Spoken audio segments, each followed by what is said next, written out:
Bienvenue dans l'invité du jour. La Côte d'Ivoire va-t-elle changer de constitution? L'Assemblée nationale a adopté le 11 octobre le projet de cette nouvelle constitution et les Ivoiriens sont invités à se prononcer par référendum à la fin de ce mois d'octobre.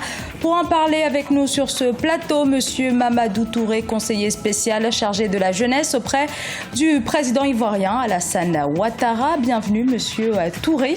Bonjour. Alors, sur ce projet de nouvelle constitution plébiscité donc mardi 11 octobre par les députés, le président de l'Assemblée nationale, Guillaume Soro, a déclaré que les députés avaient écrit une page d'histoire du pays. C'est en partie vrai. Il s'agit en revanche d'une page écrite sans l'opposition, puisque 90% des députés font partie de la mouvance présidentielle. Qu'est-ce que vous répondez à cela? Oui, effectivement, la législature qui s'est mise en place en 2011 n'a pas vu la participation de l'opposition qui a boycotté les élections. Mais dans la procédure d'élaboration de cette nouvelle constitution, le président de la République s'est attaché donc à rencontrer l'ensemble des populations, y compris l'opposition. Le comité d'experts qui a été mis en place a bien eu des séances de travail avec l'opposition pour recueillir donc leur avis et propositions. Et cette constitution qui sera soumise donc à référendum le 30 octobre est la synthèse de l'ensemble des propositions qui ont été faites par l'ensemble des couches ivoiriennes. Oui, mais sans l'opposition.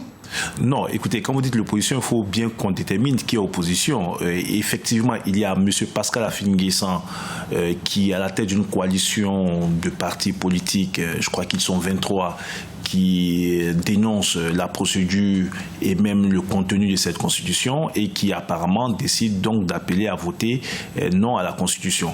Mais il y a une autre partie de l'opposition. Vous avez par exemple M. Mel Théodore qui dirige un parti d'opposition et d'autres qui adhèrent à cette constitution et donc appellent à voter. Donc c'est pas juste de dire l'opposition. Une partie de l'opposition. Mais une bonne partie de l'opposition. Alors l'avant-projet de la constitution a donc été adopté le 11 octobre. Le référendum devrait avoir lieu le 30, donc à la fin de ce mois d'octobre. Est-ce un délai raisonnable? L'agenda n'est-il pas un peu trop serré? Le délai tient compte de notre dispositif interne. Vous savez qu'il y a des délais légaux à respecter pour non seulement faire adopter le texte à l'Assemblée nationale, ensuite publier ce texte dans le journal officiel et ensuite aller donc au vote référendaire. Et donc le délai qui a été fixé tient compte de toutes ces contraintes. Le plus important aujourd'hui, le gouvernement est en train de tout mettre en œuvre pour que ce référendum se passe dans les meilleures conditions.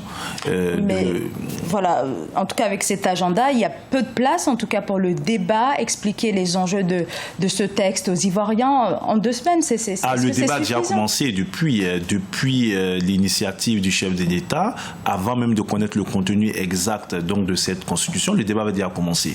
Aujourd'hui, le texte est public, le débat a cours et il s'agira en tout cas en ce qui nous concerne au niveau du RHDP, nous nous donnerons les moyens d'aller vers les populations pour leur expliquer les changements majeurs contenus dans cette constitution et en quoi est-ce que cette constitution est gage d'une stabilité à long terme pour la Côte d'Ivoire. Et justement, vous parlez de changements majeurs. Dans les détails de ce texte, sur le Sénat, un tiers des membres du futur Sénat sera désigné par le chef de l'État. Est-ce que ce n'est pas un rôle un peu trop excessif donné à l'exécutif, donc sur le pouvoir législatif? Mais est-ce qu'au Canada, quand les 105 sénateurs sont nommés par le Premier ministre canadien, c'est un rôle excessif de l'exécutif? Non. Il y a déjà, vous me permettez d'éclaircir les choses, il n'y a pas un mode unique de désignation des sénateurs. Quand vous prenez le monde aujourd'hui, nous avons 3 modes de désignation. Vous avez des pays comme le Canada ou le Royaume-Uni où les sénateurs sont nommés. Vous savez que... Mais là, on parle d'un autre... Là, on parle de monarchie. Oui, mais constitutionnelle. Oui, mais on parle de démocratie. C'est la démocratie. Ce qui est en cause aujourd'hui, c'est est-ce que le fait d'être nommé ou pas remet en cause le caractère démocratique du régime et donc l'indépendance donc du CESRU. Ce que j'explique, c'est qu'au Royaume-Uni, vous avez donc des sénateurs qui sont nommés. Au Canada, vous avez des sénateurs qui sont nommés. En Afrique même, en Algérie, en Guinée équatoriale, au Cameroun, vous avez le tiers des sénateurs qui sont nommés. En Malaisie, vous avez aussi des sénateurs nommés. Ce qui est important, madame, c'est que dans la réforme, la possibilité pour le chef de l'État de nommer des sénateurs se fera sur la base des critères. Il s'agit de permettre aux Ivoiriens de la diaspora d'accéder au Sénat, de permettre à des scientifiques, à des hommes de la culture, à des sportifs qui font preuve d'une expertise ou d'une compétence d'intégrer le Sénat, sans que cela ne remette en cause les missions qui sont assignées donc à cette Chambre, notamment sa mission de contrôle. La nomination du tiers des sénateurs ne remet pas en cause l'indépendance. Mais ça remet peut-être en cause l'essence même de la République. Vous avez parlé tout à l'heure du Royaume-Uni, mais le Royaume-Uni, c'est une autre spécificité. C'est une monarchie. Mais je ne vous parle pas seulement du Royaume-Uni. Je vous ai parlé d'autres pays qui existaient. Je vous ai parlé de l'Algérie. Je vous ai parlé de la Guinée équatoriale. Ce que je vous dis, c'est que généralement, le Rwanda même, qui nomme une partie des sénateurs, lorsque certains pays se sont arrogés, en tout cas, le droit de nommer des sénateurs, il s'agissait de corriger un certain nombre de situations. Et vous voyez que le chef de l'État ne nomme que le tiers des sénateurs, donc pas la majorité des sénateurs. Mais cela permettra de permettre à certaines couches, je dis, les sportifs, les scientifiques, les Ivoiriens de la diaspora, d'accéder au Sénat. Voilà. Une toute dernière question. Pourquoi une nouvelle constitution et non pas, entre guillemets, une simple réforme constitutionnelle ?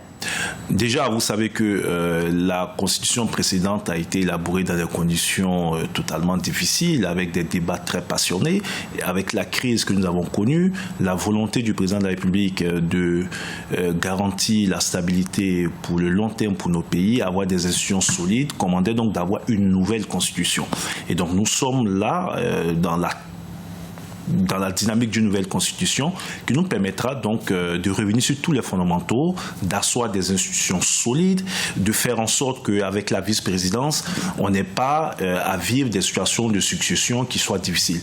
Vous remarquerez que la plupart des pays qui ont une vice-présidence, je parle du Nigeria, du Ghana, la transition, lorsqu'il y a eu des situations difficiles, c'est fait de façon très pacifique et démocratique. Donc il s'agit véritablement de tourner la page, c'est bien ça. En tenant compte de l'histoire difficile que nous avons eue, faite d'instabilité depuis la mort d'Houphouët-Boigny, guerre de succession, faite de guerres que nous avons connues, faite du fonctionnement anormal de ces institutions, il s'agit aujourd'hui de doter la Côte d'Ivoire d'institutions modernes, d'institutions fiables et qui permettront de garantir la stabilité à long terme. Garantir donc la stabilité. Je vous remercie Mamadou Touré. Je rappelle que vous êtes le conseiller auprès du président Alassane Ouattara, conseiller chargé de la jeunesse. Merci beaucoup. Merci pour votre fidélité. On se retrouve très très prochainement pour un nouvel invité du jour.